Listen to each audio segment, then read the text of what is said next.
اے اللہ علی کو سردی سے بھی بچا، گرمی سے بھی بچا،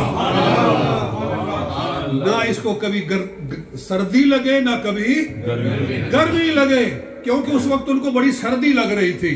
سرکار نے کہا، دعا کی، یا اللہ اس کو گرمی سردی سے بچا دے۔ حدیثوں میں آتا ہے حضرت علی شیر خدا رضی اللہ عنہ سخت گرمی کے اندر موٹے کپڑے پہن لیتے تھے اور سخت سردی کے اندر بالکل باریک کپڑوں میں پھرتے تھے۔ لوگ کہتے تھے کہ علی یہ کیا ماجرا ہے، ہم نے موٹے موٹے کوٹ پہنے ہوئے ہیں اور تو ایک سادی سی قمیص کے اندر پھر رہا ہے۔ فرماتے تھے جب میرے مصطفیٰ نے یہ دعا کر دی ہے، نہ کبھی گرمی کا پتہ چلا ہے نہ کبھی سردی کا پتہ چلا ہے، کیونکہ سرکار کی زبان سے نکل گیا، جو آقا نے کہہ دیا رب نے ویسے کر دیا۔ تو یہ شان ہے مصطفیٰ کریم صلی اللہ علیہ وسلم۔ یعنی میں اب بات لعاب دہن کی کر رہا تھا، لعاب دہن بھی اللہ نے معجزہ بنا دیا۔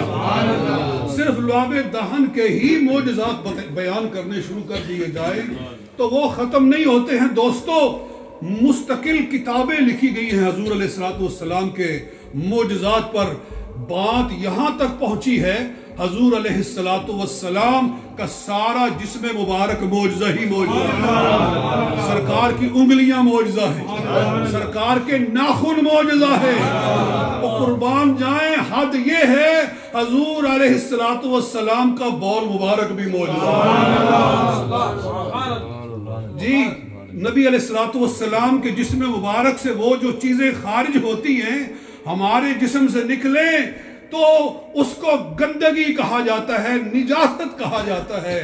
سرکار کے جسم مبارک سے جو فضلات نکلتے ہیں وہ شفا بن کر نکلتے ہیں۔ جب مدینہ شریف میں لوگ نئے نئے گئے تھے تو اس زمانے میں گھروں کے اندر بیت الخلا نہیں ہوتے تھے۔ جب ہجرت ہوئی سرکار وہاں تشریف لے گئے تو لوگ قضائے حاجت کے لیے، رفع حاجت کے لیے باہر جاتے تھے، جنگل میں جاتے تھے، دور جا کر، جیسے کہ ہمارے پرانے گاؤں میں بھی لوگوں نے دیکھا، ہم نے بھی وہ ماحول دیکھا کہ لوگ باہر جا کر قضائے حاجت کر کے آیا کرتے تھے۔ اس دور کی بات ہے کہ رسول اللہ صلی اللہ علیہ وسلم کے لیے آپ کی چارپائی کے نیچے ایک برتن رکھ دیا جاتا تھا۔ سرکار صلی اللہ علیہ وسلم اس میں بول فرماتے تھے اور اس کو بعد میں پھینک دیا جاتا تھا۔ ایک عورت تھی حضور کے گھر میں خدمت کرنے والی، اس کا نام ام ایمن بھی بولا جاتا ہے اور برکت بھی بولا جاتا ہے۔ ان کو نہیں پتا تھا، ان کو معلوم نہیں تھا، وہ آئی اور حضور کی چارپائی کے نیچے وہ پیالہ پڑا ہوا تھا، انہوں نے اٹھا کر پی لیا، اٹھا کر پی لیا۔ یہاں ایک بات سمجھنے کی ہے نا، صبح نبی اکرم صلی اللہ علیہ وسلم نے فرمایا وہ پیالہ کدھر گیا؟ پوچھا ام ایمن سے کہ تو نے اس کو ٹھکانے لگا دیا؟ عرض کہ یا رسول اللہ میں نے سمجھا پانی ہے، مجھے پیاس لگی تھی، میں نے پی لیا۔ سرکار صلی اللہ علیہ وسلم نے فرمایا وہ میرا بول تھا اور تجھے مبارک ہو، زندگی بھر تجھے پیٹ کی کوئی مرض نہیں لائے گا۔ انہوں نے کیوں پی لیا؟ اس لیے کہ ہمارے بول میں بدبو ہوتی ہے، ہمارے بول کا رنگ بدلا ہوتا ہے۔ ان کو پتا اس لیے نہیں چلا کہ سرکار کے بول مبارک میں بدبو تھی نہیں، اللہ تعالیٰ نے اسے بدبو کے بغیر بنایا تھا۔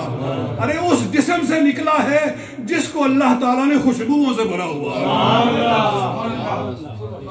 جی، جدھر سے وہ گزر جاتے ہیں وہ رستے معطر ہو جاتے ہیں۔